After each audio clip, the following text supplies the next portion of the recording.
반갑습니다. 수학 2 Differentiation 그 첫 번째 평균 변화율에 대해서 짧게 살펴보도록 하겠습니다.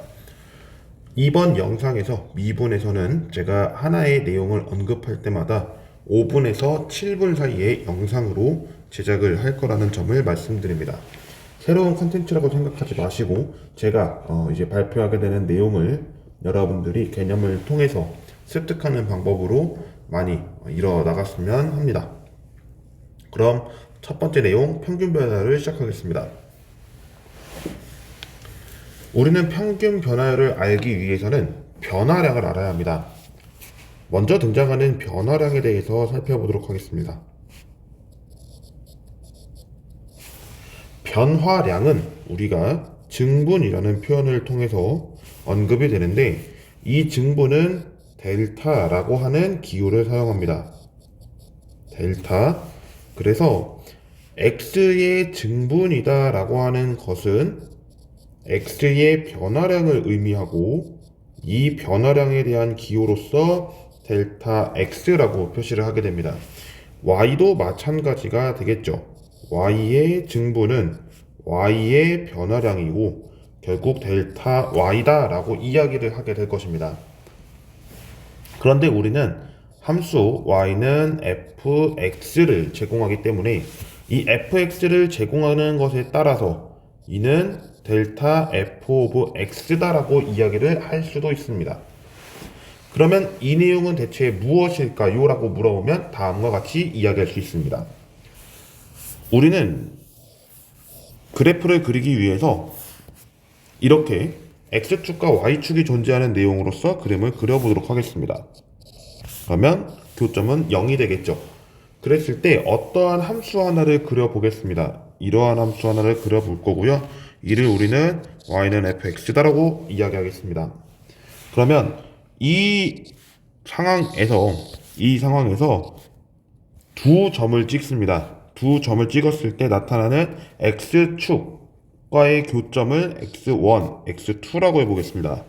그러면 이 교점에서 x축과 평행하게 만났을 때 이 점은 y1, y2라고 이야기를 해보겠습니다.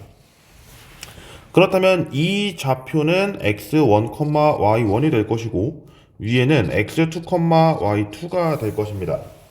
그랬을 때 델타 x라고 하는 의미는 거리를 의미하며 x2-x1을 의미합니다. 하지만 거리라고 할 수는 없는 것이 증가량에 대한 이야기이기 때문에 마이너스가 될 수도 있습니다. 그러다 보니 절대값을 반영하지는 않고 가겠습니다. 그러면 x는 이렇게 해서 델타 x를 정의할 수 있고 y도 마찬가지가 되겠죠. 델타 y는 y2-y1 이라고 하는 것으로서 증분을 표현할 수 있습니다. 그럼 이 증분을 비율로서 우리는 이렇게 표현할 수가 있게 되는데요.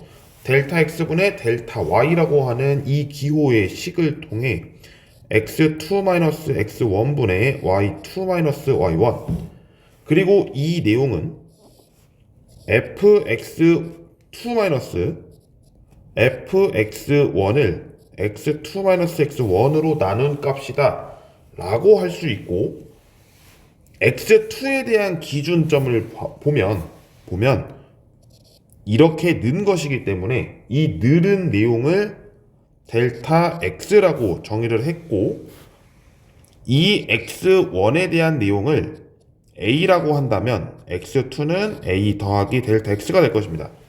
이렇게 기호를 쓰다 보면 f의 a 플러스 델타 x 마이너스 fa를 델타 x로 나눈 거다라고 이야기할 수가 있겠습니다. 그 상황을 통해서 이렇게 나타난 식을 우리는 무엇이라고 부르겠다 라고 하는 것이냐면, x1에서 x2까지 변할 때의 함수 y는 fx의 평균 변화율이다라고 이야기를 붙입니다. 여기까지가 제가 말씀드릴 내용이었습니다. 다시 한번 정리해 보겠습니다. 평균 변화율은 무엇이냐면 x의 증분분의 y의 증분, 이를 좀 더 구체적으로 설명해 보면 델타 x에 대한 델타 y의 비율이라고 이야기를 하고, 여기서 필요한 개념은 증분이라고 이야기를 할 수가 있겠습니다. 델타의 기호는 difference라고 하는 첫 글자 D에 해당하는 내용으로서 그리스 문자 델타를 가지고 읽는다라고 이야기하고 있습니다.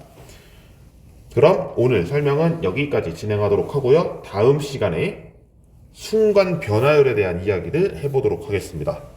시청해주신 모든 분들 감사드립니다. 구독, 좋아요 한 번씩 부탁드리고요. 다음 시간에 뵙겠습니다. 고맙습니다.